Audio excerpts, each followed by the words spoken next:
Hello, everybody, and welcome back. Martino, Puccio, Mike Phillips for your Mets content. Still don't have a show name, so we apologize for that. But you should still like, subscribe to the channel, and give us your thoughts on the Mets' crazy week. Basically, so much has happened since we last spoke, Mike. So let's get right into it because there were a couple of huge moves for the Mets. And we'll start right off with the one that happened once again late in the evening. But this time, Freddy Peralta traded to the New York Mets, something that kind of developed pretty quickly, Mike, over the course of the evening. Because we'll start off with our good friend Pat Ragazzo and what his report was. His initial tweet was saying that the Mets are in serious talks to acquire Freddy Peralta in a trade. And he said that Jet Williams would be one of those main pieces going back. And just to add another comment and tweet, Michael Marino had tweeted something out earlier in the day about Freddy Peralta. This was kind of the first bit of news, I would say, of the day, Mike, that kind of came out regarding Peralta and the Mets and how, the Brewers initially asked for Sproat and Jet Williams, where the Mets were kind of turned off by that for a straight up trade for Freddy Peralta. And Michael then later clarified, saying that the Mets countered and getting Tobias Myers ended up sealing the deal for them. Your initial thoughts on this? This had been a trade target for quite some time, Mike, for the Mets, and they finally get their ace this offseason, and it's Freddy Peralta. Yeah, it's about time they did this. It's funny because we went back, I think, a year ago, and we were sitting there when the Garrett Crochet trade talks were going on, saying, why didn't the Mets do this? And the big theory at the time was, the Mets didn't feel confident their farm system was strong enough to withstand sending out the kind of talent it takes to land one of these guys. And now we saw going into the offseason, they were probably, I think, in the top 5 in baseball in most ranking lists of farm systems. And now they can afford, okay, we can give up a talented young pitcher and this is a player who you and I both know have been very high on, let's cash out and, let somebody else have fun with that project and see if he is, Dustin Pedroia or Jose Altuve. Like, if you're the Mets and it's the price of business these days, you want to go get a top line pitcher. This is what it'll cost you. You have to give to get. Yes, and the funniest part is too, to even have this sort of value that Jet does, you need to play every day. And there really wasn't a clear path for him in 2026. Hell, maybe even 2027, considering what position he plays, who they just acquired, right? And we'll talk about Luis Robert later, and then Carson Benj, AJ Ewing waiting in the wings. This is just, where can they go? And we talked about the Mets plethora of players in the infield. This made so much sense, especially when a player like Freddy Peralta is made available. There is a need, I guess, for more major league ready players, which has been a big talking point for the Brewers in asking in these trades. That's why Sproat obviously already debuted last year. Jet Williams on the cusp of already debuting for the Mets. Never going to play for the Mets, at least at this point in time, right? We never know in the future. But ultimately, the Mets had to get an ace in this with acquiring Luis Robert, Mike, for the $20 million that would go towards their payroll. It just really felt like at that point in time, $8 million for Peralta made a lot more sense than giving someone like Framber Valdez or a Zach Gallen all that money on top of the QO. So, yeah, I think this just made the most sense on all levels for the Mets, prospects to give up. And again, getting Tobias Myers back in with 5 years of control, we'll talk about him a little bit later. It made it a lot easier for people to digest this.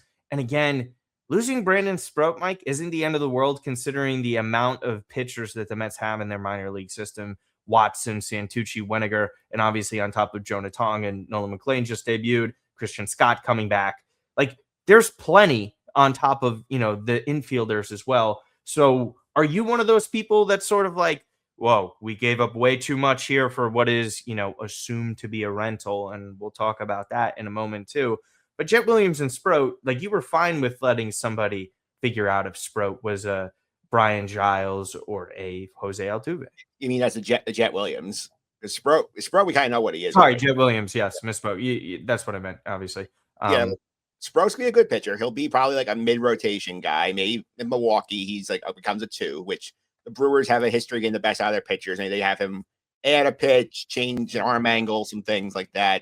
That's fine. You can give the Brewers something here. And the Brewers, that's why they had to trade him. That's a whole separate issue in terms of issue with the league as a whole. And that's a bigger issue. The Dodgers spending a ton of money. But I think the thing you look at here, if you're the Mets, is, you have an opportunity to get an ace in here that is not going to, break the bank in terms of spent money, because every dollar they spend over this luxury tax basically like doubled. So if you're paying Framber $30 million, you're 60 with the luxury tax bill thrown in there, which is a lot. 8 for 16, going to 16 is pretty good in that front. And for all accounts and purposes, it sounds like like this is a guy who, again, it fits the theme of we are trying to change the culture of the clubhouse, and all these guys they bring in seem to fit that theme of we are like all for the group, and we want to win, and we do Yes. what it takes to win, as opposed to like coming up with goofy catchphrases or putting giant sandals. Yeah, the Freddy Peralta clip going viral about how all of his teammates go after the games to his house just to like hang out and all that kind of stuff. It's a good culture fit as well. Obviously, David Stern's very familiar with Freddy Peralta because they took him when he was just 19 years of age back in Milwaukee. So making this deal, that familiarity there. I just want to speak on the Jet Williams and Sproat value in terms of prospects and why people are like, this is such a steep price for a rental and blah, blah, blah. Listen, guys, neither were super elite players in the minor leagues. I know prospect wise, they were top 100. They were pretty good down there. Jet didn't have numbers that blew you away at the highest levels, right? And he had that injury history might be a little exaggerated, but the wrist issues are very important and prominent, in my opinion, when it comes to a player of that shorter stature. And Brandon Sproat had plenty of struggles in AAA. It's not like he was exactly dominating. He had stretches in which he was improving, Mike, but there wasn't anything there to say to you, like, we can't get rid of this guy at all costs. I think David Stearns obviously being comfortable with trading away players that he never really drafted, obviously with Sproat and Williams.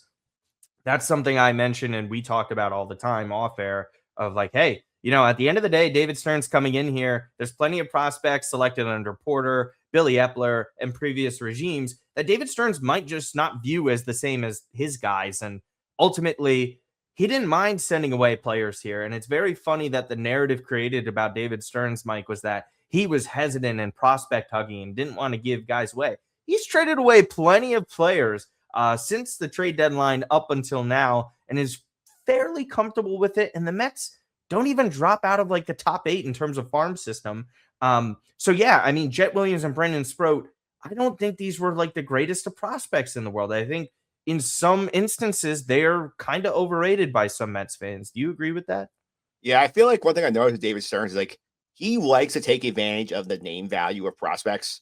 Because I feel like they're, especially we talked about the Tyler Rogers at the deadline last year, and if you look at the names he sends out, Jose Budo, Drew Gilbert, Blade Tidwell, Mets fans have heard of all of them, and they're like, wait a minute, we got all those guys for a rental reliever? And then you listen to people who've actually watched prospects. Yeah, one guy's a fourth outfielder, one guy maybe a fifth starter or a swingman. The Budo's out of options, probably a DFA in a week. Like that's the kind of thing that Stearns does. Acuna also falls in this profile in the Robert trade, and here, he is giving up guys that we've heard of, and they are regarded well. I mean, Jet Williams is the top 50 prospect in the league on most lists. We're starting to crack top 100 lists, but this is a spot where, you give up something, you protect your best pieces. There are reasons we've heard that he won't train Carson Benj. We've heard that he's balked at trading AJ Ewing. He was asked about Jonah Tong in these talks and said no. He's trying to keep his top guys. And can you forget, remember when they traded for Christian Yelich, the Brewers, when he was there from the Marlins in his prime, he gives up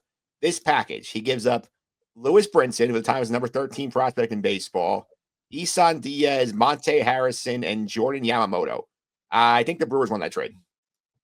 Yeah, and I'm pretty sure Yamamoto pitched for the Mets at one point, correct? Brinson was one of the biggest busts, and that was like the worst trade out of all them because when Miami was trading all of their stars, that was the worst return in terms of output of all those trades. That was a heist for David Stearns.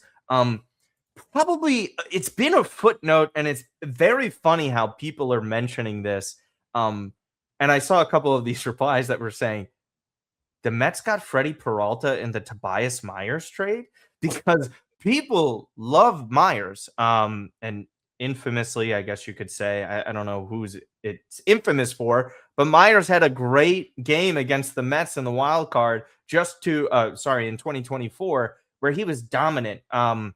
Obviously has had some injury issues coming out of the bullpen, high leverage arm, really something that fits the mold and ideology of a David Stearns built team. Obviously, you see it in Milwaukee, Mike. Um, this guy has been a starter for most of his career, but was great out of the bullpen. 5 years of control is crazy. I think that's what makes this so much more digestible to me with the counter that David Stearns had. Oh, okay. Toss in Tobias Myers, who has great stuff. Sure, he might not be able to stay healthy, but what pitcher is guaranteed health these days? Tobias Myers, as a throw in for this deal, feels really good for the Mets. Do you agree? Yeah, this is something where like we've seen the Brewers in the past take these starters and either some of them start out in the bullpen stay or and come back to the rotation, some of them stay there. He might be a guy who stays in the bullpen and in 2 years, like he's your setup man throwing like throwing 4 different pitches and having a ton of spin. You're like, where the hell did the Mets find this guy? And then you say, okay, he's in this trade. And funny enough, Tobias Myers also mentioned that game 3 of the wild card series because the Mets.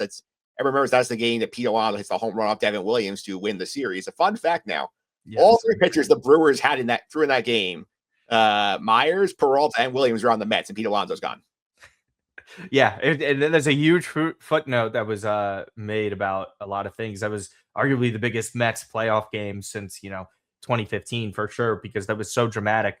I just think the years of control, getting 5 years for this, is really what makes it incredible, because it kind of just seemed like this negotiation was masterful on David's part. Because for me, yeah, it's one thing if Freddy Peralta comes in. We'll see what happens with the trade extension. It's been rumored or reported that Peralta had approached the Milwaukee Brewers about a possible extension. The Brewers obviously balked at that because they pretty much do that all the time. The only one I could think of that they offered an extension for a player that they traded for was Yelich. I know Chiriot obviously got a bigger deal. So for me, that's what makes it so great. And Mike, I think this guy has upside to even be an eighth inning guy, or Yeah. worst case, he's seventh inning. Just the stuff that he has. We'll see what ends up being with the transition. You never know if like Stearns and the Mets view him pushing him back into the starting rotation, or God forbid some injuries happen to the Mets there. I think that's kind of huge. So I just want to ask you on this, because it's a big question mark and why people are like, oh, I don't want to be happy. I don't want to be happy. There's like something I'm not happy about with this trade, and it's the fact that Freddie Peralta just has 1 year left. So I'll put it this way: worst case scenario, you offer the QO to Freddie Peralta, you get draft pick compensation. However, if Freddie Peralta is willing to talk extension, he's going to want more money than a Ranger Suarez that just went on the market for what was it, 130 or 150. Yep. He's going to want some money now.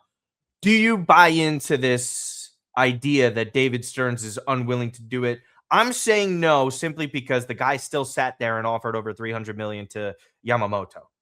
So if he's willing to do that, and this is a pitcher that he knows, relatively young compared to some of the other guys, has logged a lot of innings on his arm in a good way. Do you think Freddie Peralta signs an extension with the New York Mets? I think he would, because I think, remember, this is a guy who over his career was a late bloomer as a starter. He pitched the pen for a bit, was a back rotation guy for a bit. He hasn't thrown more than 176 innings in his career in a season. So there is in the regular season. I mean, obviously postseason he got closer to like 190, 200 last year. But this is a guy, you look at the market next year. Tarek Skubal's out there. Kevin Gossman is out there. Chris Sale is out there on a short-term basis. You have a bunch of big name guys here, and we see how some of these guys get swallowed up in these things, and you're waiting here longer. Maybe if you're him and you have the Mets on the hook, you say, you know what, let me jump the market, get my money from the Mets, and then be good. Yeah, exactly. And we don't know what's going to happen or transpire with the CBA next season. And to your point of like Scooble and all these other guys, just play it safe, because also at the same time, he knows it's a volatile, position that he's playing. His not we're not hoping this happens, but he could be injured at any moment like any other pitcher. So getting the money now and the willingness, right, to do so is huge on that part. We haven't heard any reports or rumors or whispers regarding that, so we can't really say for certain, but well, with the Mets, excuse me, but with the Brewers, it had been reported that he did approach them about it. So we'll see what ends up happening. I don't think the Mets would be hesitant not to do so, because again, it won't impact their salary for this year. They don't have a lot of money committed in the long term, as we all know. So we'll see what ends up happening there. But as of right now, Mike, the Freddie Peralta trade is a win in your eyes, yes or no, before we move on? Yeah, it's definitely a win. And I could see this. I think, to me, I said to people off the air last night, I said, this is To me, it feels like the Tyler Glasnow trade for the Dodgers, where they send some pieces to the Rays, and then within like a couple of days, extend it. I can see that happening here. Yeah, definitely for sure. So we'll see what happens with the Mets in regards to that. They did have another trade, Mike, and it was with a Central team, but this time in the AL. Luis Robert Jr. traded to the Mets. Now, this one, we'll get into all the details regarding this. A name that had been floated out there since the trade deadline this past summer. The Mets obviously did not cave to it. Reports had been going back and forth on the demand of the Chicago White Sox relative to what they wanted to pay the New York Mets or any team that was interested in trading for Robert. To me, it was always funny that the White Sox were sitting in a position where they're very clearly the worst team in baseball for a second consecutive season or in the conversation for it and are demanding players or money from the Mets or whatever other team was interested in Luis Robert. We know he's had injury issues the past two seasons in 24-25. His 2023 season was phenomenal. Obviously, 38 home runs. So we'll get into it, right? Luis Angel Acuna and then Truman Pauly, I believe his name is, who is not even a top 30 prospect for the Mets. It's not going to determine if he's good or not with the White Sox. But man, I just thought this was a complete fleecing by David Stearns, more so than the Peralta. The Peralta one I thought was more fair, obviously, all around. But Mike, Acuna could not hit the ball out of the infield.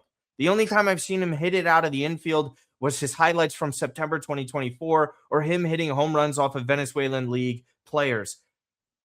Okay? Like, what are we doing here? Truman Pauly, same thing. Not a top 30 prospect for a player. And now I know some Mets fans have been upset. They're like, oh, $20 million for Luis Robert. Still another club option for next year if he does well. The Mets could pick up. I'm sorry.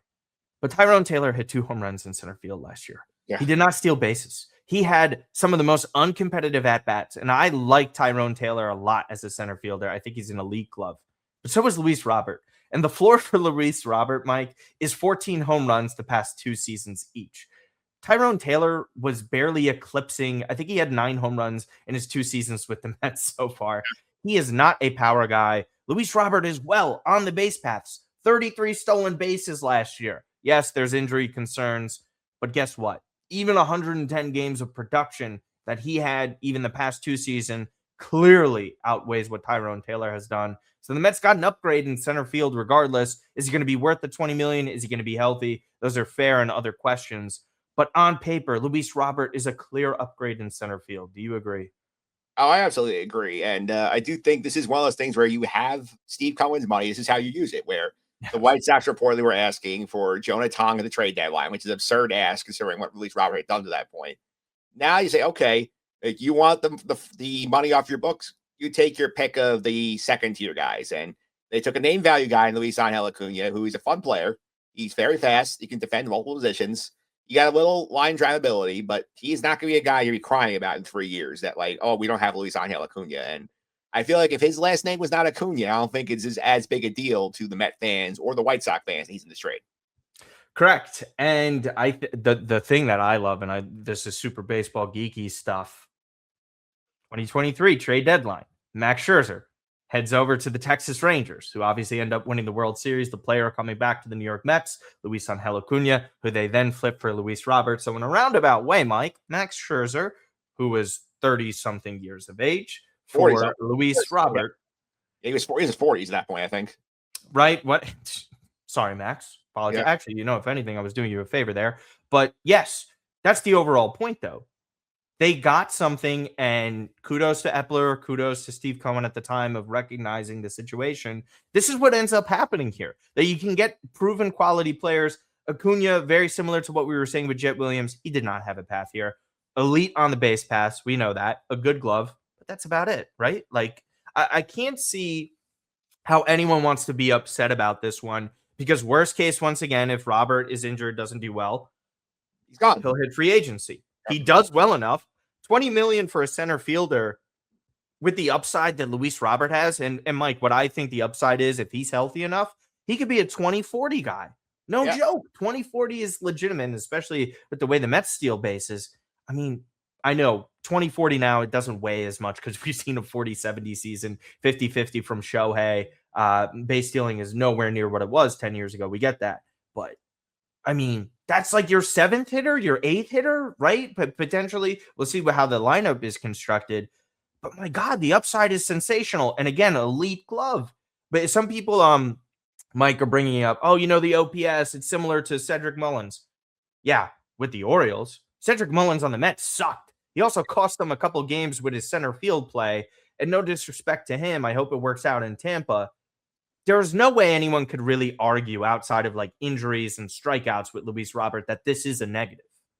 Yeah, that's really the only concern is if he stays on the field or if he strikes out too much. But I was looking at some numbers here between last year with Tyrone Taylor and Robert. They had the same exact batting average last year, which is funny. They both hit 223. Tyrone Taylor's OPS for the Mets was 598. Roberts on the year was 661. We know he hit better the second half.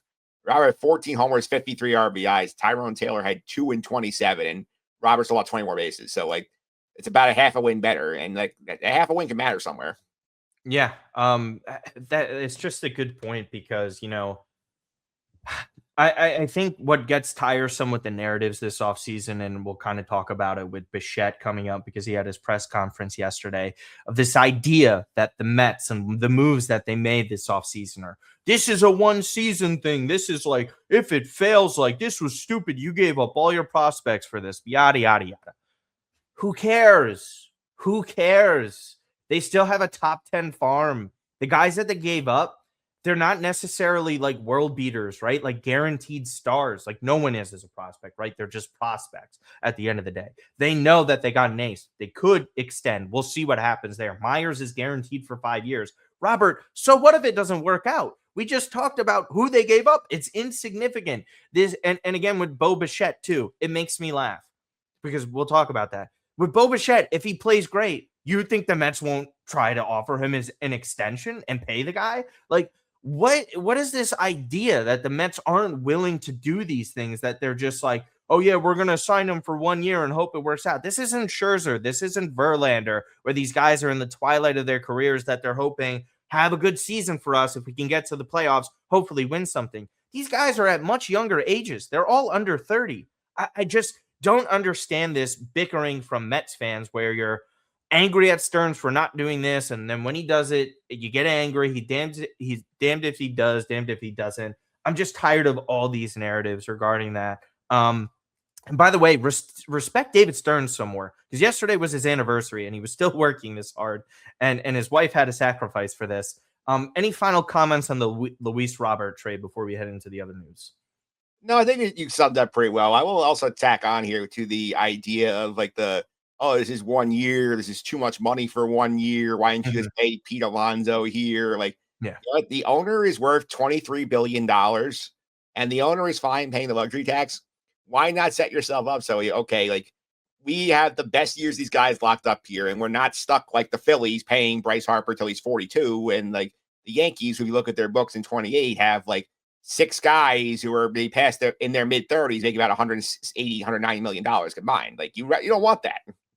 Correct. And it's almost as if the transparent comments made by Steve Cohen and David Stearns for years is sustainability. How many times do they have to say it? It's reflective in that. Sure, in certain moments, in certain players, you offer more years and more money. Bo Bichette, it's a little different. The market this year, I think, also has to do with this narrative being pushed out about David Stearns. He's just small market Stearns. He doesn't want to offer long-term deals. Well, how many teams were actually offering long-term deals this offseason? Outside of like Toronto for, a couple of players. But they're going all in because they just lost the World Series off of like one swing. So obviously that makes sense for them. The other teams, the Dodgers, the Yankees, like all these other top sides that compete year in, year out are not offering long-term deals. Supposedly the Phillies with the 7 years with Bo Bichette. But at the same time, we're sitting here saying to ourselves, yeah, but the Phillies are regressing. They're getting worse. They brought back the same band and cast of characters. Like, I don't understand why people want to harp on David Stearns and all of this.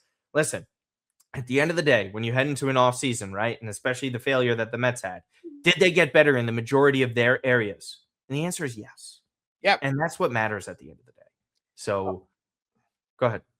No, for sure. Because like this is something where we saw the 2 New York teams do this 2 different ways of the offseason here.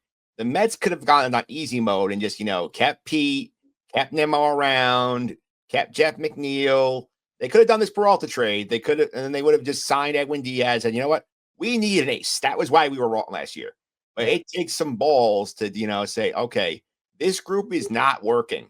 Like, we need to change up the group here. And they brought in a bunch of guys who we started to talk about this yesterday. Like, they want to improve the run dimension. They have 4 shortstops on the infield now, which gives them incredible range to cover ground balls.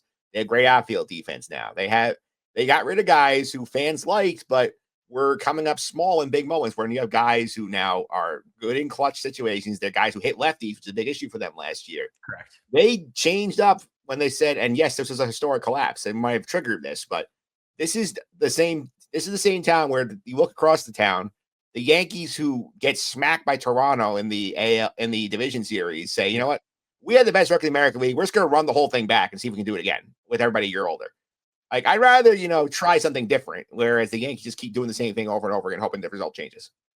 At least in the Yankees' defense, I mean, I don't think Cashman's necessarily handled certain contracts well, or doing what he did. I mean, I thought he did a magnificent job in 2024 of obviously getting Soto. It was the right move. It kind of fell into his lap. But yeah, after what they just saw on that debacle, and Judge finally gives you a great postseason performance, you just weren't good enough across the board. You lost to a Boston side that had an injured lineup that, yes, a little overrated as a whole, but that was a really competitive series that almost swung Boston's way. So to your point, Toronto gets better, arguably overall. Bichette's a pretty big loss for them. The Yankees run the same team back. They're just older. Positionally, defensive wise, are they really great? Caballero is going to be starting off the season with them. I'm not really here to harp or bash the Yankees, but you're right. Like, the Mets could have done that.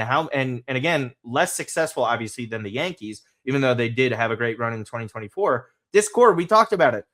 How many people roasted us for the clip that we talked about a couple months ago when we were like, they let Alonso go? I mean, Diaz is a little bit of a different situation. They got rid of Nimmo. They were a losing core. They did nothing of substantially great things outside of one postseason run, which was magical, by the way. Like, a lot of stuff had to break well for them in order for that to go well. Sneaking in on the final day, Lindor carrying them. And another comment of which, David Stearns was saying, and we'll just get into the Bo Bichette stuff, is about competitive at-bats. And this is what he was talking about in this Bo Bichette press conference. And I know it's Phillies media upset about Bo. And, we see the comments from NBC Sports Philadelphia saying, we'll see you at the bank, Bo, and all this. Bunch of whiny babies, man. Just the Phillies, anytime something is not going their way, they just look like whiny losers. Because, yeah, sure, the Mets collapsed last year. But let's talk about how the Phillies didn't do anything in terms of going forward. Dave Dombrowski got caught with his pants down this offseason. He's there sitting in his office talking about, well, you thought you had a deal done and then you didn't. Who cares if Bo Bichette is sitting there saying, oh, yeah, this was the place I wanted to be? Of course he took the money. Why did Bryce Harper go to the Phillies after you guys sucked for so long? Because you offered him the money. Why do you think it happened?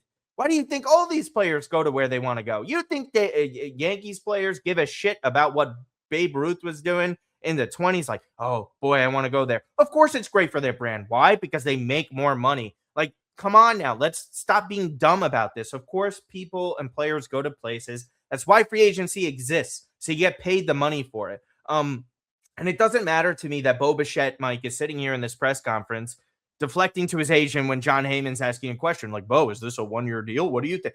What does it matter? Why does that matter? The Dodgers just did this with Kyle Tucker. He has options with opt-outs. I understand the Dodgers won back-to-back World Series, have been a juggernaut for over a decade. But why is it a problem when the Mets do it? I just don't understand it, because anyone else would be okay and happy with their team making this deal. Because you want to know why? Because they upgraded. They got one of the best contact hitters and overall hitters in baseball.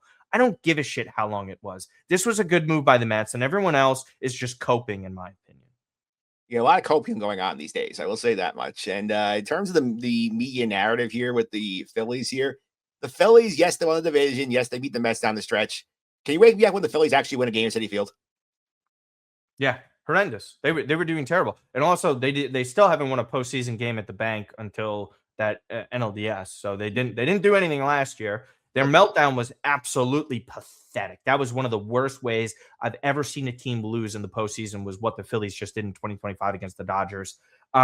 Bringing back JT Realmuto for 3 years, 45 million, bidding against themselves made absolutely no sense there. An aging core. Trey Turner had a great season. Harper's still a good player. They still have to dump Nick Castellanos. Shut up and worry about yourselves, honestly. Because as of right now, as after all these trades and moves by the Mets, the Phillies, in my opinion, could finish third.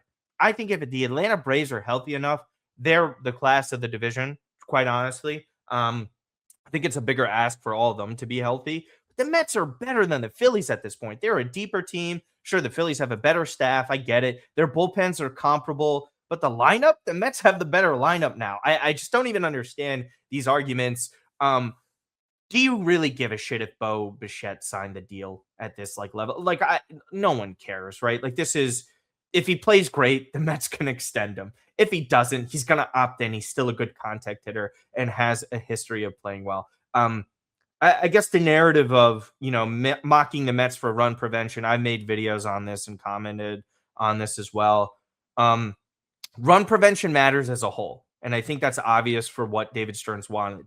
He upgraded in multiple areas that way, right? Like run prevention isn't linear. It's not like, oh, run prevention means you only have to sign good defenders. Well, they signed a really good pitcher.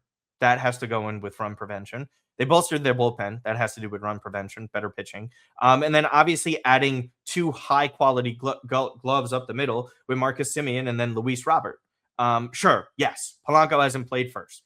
Bichette hasn't played third. These aren't like positions that you're like overly worried about. And they also had Mark Vientos, who was the worst third baseman in baseball defensively last year. And Pete Alonso, listen, outside of scooping, did nada in regards to that. So realistically, the Mets don't have to worry too much about upgrades defensively. Do you think this narrative that David Stearns was professing run prevention but didn't ultimately end up doing it is nonsense, right? Like it's silly. Yeah, it is because also a lot of people are like mad like that the Mets are like doing it like basically the second version of the Dodgers trying to do the same thing because they're signing all these guys to huge contracts and I feel like there's a wave coming. It feels like the Mets and the Dodgers are two of the few teams opposed to a salary cap in the next CBA. Like Yeah. that's going on here. Like they changed out their entire roster here, and you know what? Like maybe we don't know if Bo Bichette can throw from third to first, but he's got great range. That's going to help them like from third to short. You have Lindor is a great defender there. Semien will help there. Polanco got work at first base. So like, and you don't know, they might put Brett Baty there and Brett Baty might be better. And Polanco ends up the DH. We don't know about that, but like there are options for them to consider. And who knows when Ryan Clifford will come up. Who knows about that? But that was still another player that they kept. Like a lot of people don't realize it. Cut down on the strikeouts, nearly hit 30 home runs in the minor leagues at the age of 22. He's not going to be 23 for another like 5-6 months or something like that. So there's still upside there. I just found this Phillies media whining is just the dumbest thing. I'm happy that Bo Bichette is a Met. Nobody should be complaining about that. The upside and just the personnel culture is really something to behold. And there was also other moves Mike made, and lo and behold, Luis Garcia. This was just one of those deals that it looked like David Stearns was itching, to get done during the press conference with him. This was a solid move here. I know you wanted to talk about other potential moves, but Luis Garcia, you just need to add arms and have depth. We saw what happened with this ball club last year. Your quick thoughts on Luis Garcia? I said I think earlier today. So like they could use another reliever. Like just somebody on the 1 year bucket here and that. Yes, to remind everyone, heater is still going on. By the way. Yeah. Yes, I texted you off there and said, like, you know what, they should add a reliever here. I think they need like one more bullpen arm in here because maybe there's probably gonna start season probably the middle of April instead of the start of April here. He's a guy who throws hard. That's something you like. He has a lot of experience. He can throw multiple innings here, maybe in the pitching lab and come up with like some sort of thing that maximize his stuff more effectively. And that's a guy who can help you like in the middle innings. And that's something it's it pushes guys down the depth chart who last year in bigger roles. Like Huascar Brazivan is probably not going to make this team out of camp unless he's dominant and get one of the last two spots in the thing. Because he's competing now with like Dylan Ross and some of these other guys who are optionable. Like, whereas last year, I think he was like the second or third option out of the bullpen at certain points. Yeah, which is something that they could just use because Minter returning from injury as well. Weaver, has some upside, but there's no guaranteed arms like you were mentioning. And just to toss another guy in there, we'll see what ends up happening with like a Myers, Christian Scott, maybe some of these other guys up in the system, Watson, Weniger, or Santucci get debuts in the pen as well. It doesn't hurt. Yeah, sure, he's a bit on the older side, but he's a reliever. This isn't It's anything it's too 1 year. crazy. It's 1 year. Who cares? Exactly. Like that's just like the kind of nonsense stuff that I just kind of laugh at. So Will Salmon on SNY, kind of, like the question, like, pretty much looks like the New York Mets are done. I would assume so. I wouldn't rule out a potential left fielder. Who knows if Austin Hayes or something like that. But a name that has been floated makes sense, cost, need.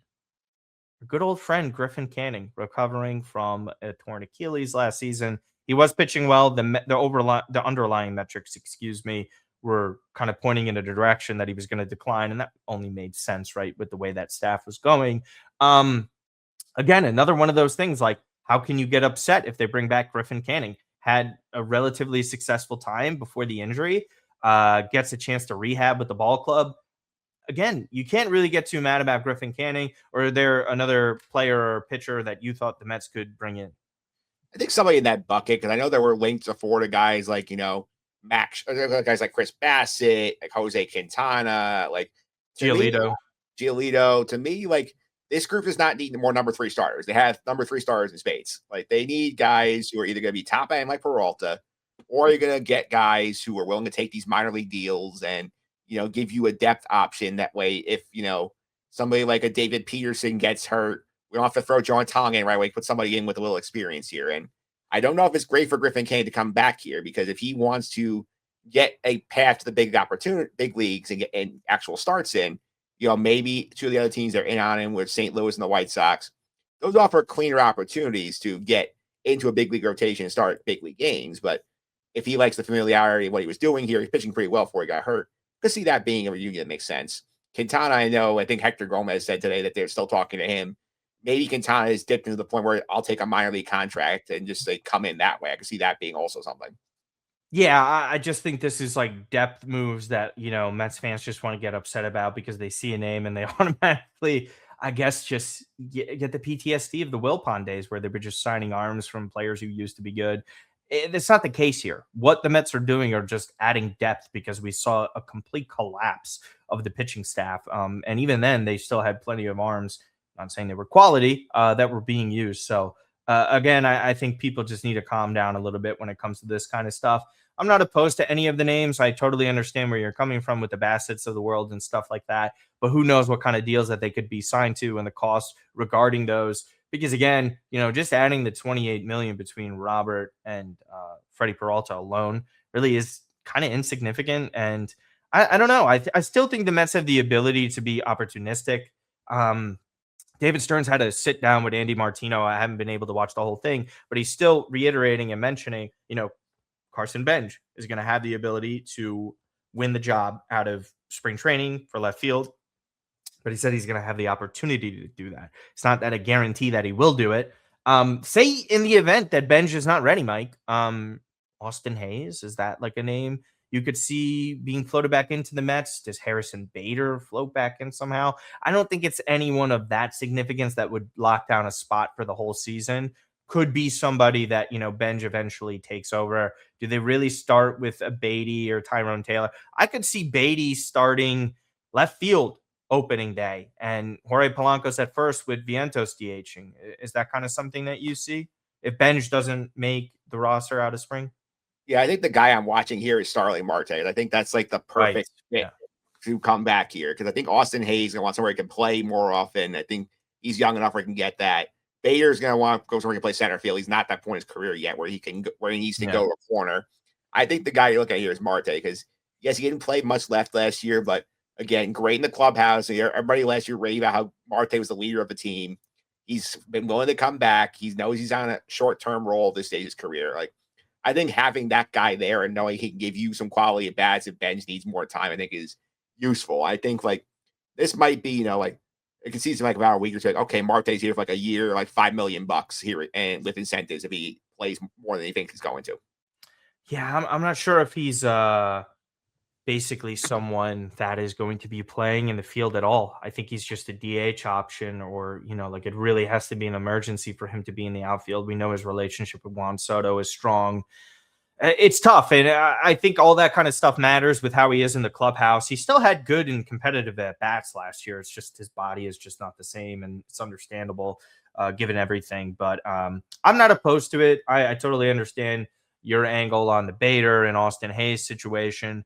We'll see what ends up happening there. Again, it's not completely out of the question that Benj doesn't make the team out of spring training. I think, it reminds me a little bit about Brandon Sproat, right? Sproat had a good spring training. There was talks about him making the ball club out of it.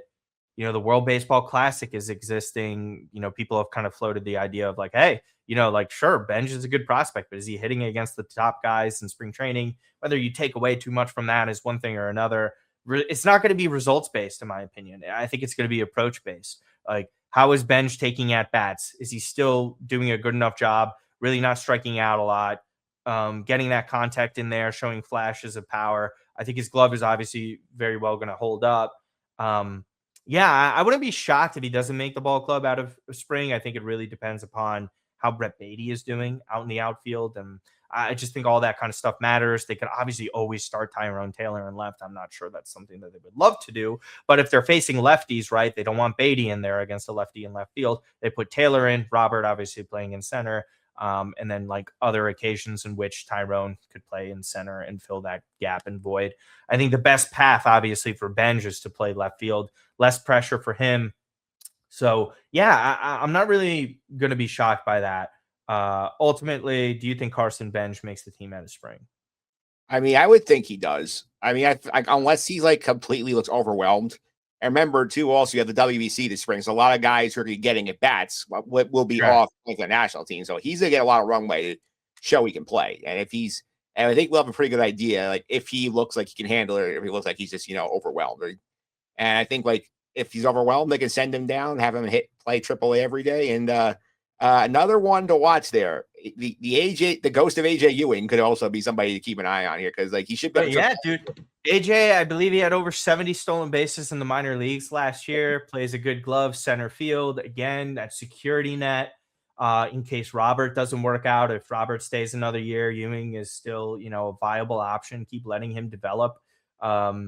That's just the beauty of the Mets farm system as well. But shout out to our friend Will on the ghost of AJ Ewing. He just keeps ascending through the ranks. A lot of people within the organization really like him, and he made so much more sense for the outfield than like a Jet Williams or an Acuna as an actual center fielder. I think Benj in the long run, I think, will be a left fielder. Just because of Ewing keeps ascending the way he is, it just makes a lot more sense for him to kind of like debut and get in there. I think at some point during the season, if he progresses well enough, they could see him getting that position. But that'll pretty much wrap up for today, Mike. So much news. We covered pretty much all of it. Pitchers and catchers report in a couple of weeks. The Mets roster is almost finally done, unless we get a stunning move out of nowhere regarding this. But, great job by David Stearns flipping the narrative. For a lot of people. You and I know we're basically like, I think people just need to chill out, be patient. He's not going to go into spring training, not trying to replace all of these players. Lo and behold, he ends up doing so. So again, Mike, everybody can go and follow you at mphillips331 on most of your social media. Give some people a little background on Just End the Suffering. Yeah, it's a New York sports podcast here. This is going to be in the feed over here. We're also this week, we're going to have an episode covering the Giants hiring John Harbaugh as a new head coach, to our conference championship picks for the NFL weekend with Troy Moriel. Recorded that with him last night, so we'll hear that Friday afternoon, that podcast. And also, if you like the Star Wars stuff, Sky Guys podcast with me, Nick Friday, and Pete Considori. We are going back now through season 2 of Mandalorian episodically to get ready for the Mandalorian Grogu coming out in May. So fun stuff over there. You like that podcast? Yeah, plenty of Star Wars content, as we all know. I think Rick Pitino is going for win number 900. Correct me if I'm wrong, or some significant win. Is against his son on Saturday. Yeah, there you go. So big stuff. So Troy's a big St. John's fan, and obviously a lot of people that are Mets fans the same way. And you guys can go and follow me everywhere at Martino Puccio. You'll see some of our clips here to go on U Stadium MLB. U Stadium is friends and partners. We'll have some exciting stuff in the future to discuss regarding that. And again, thank you for 7,000 subscribers on my main channel for That Milan podcast. Huge stuff with myself and Matt Santangelo, understandably so, if none of you are interested in that, because there's a baseball background here. But again, if you're interested in that, or you're a big fan of Christian Pulisic, USA player, go and check that out. Other than that, we appreciate all the support. Please like, subscribe, help us keep growing, and subscribe and like Mike's podcast, Just End the Suffering. And we will see you next time.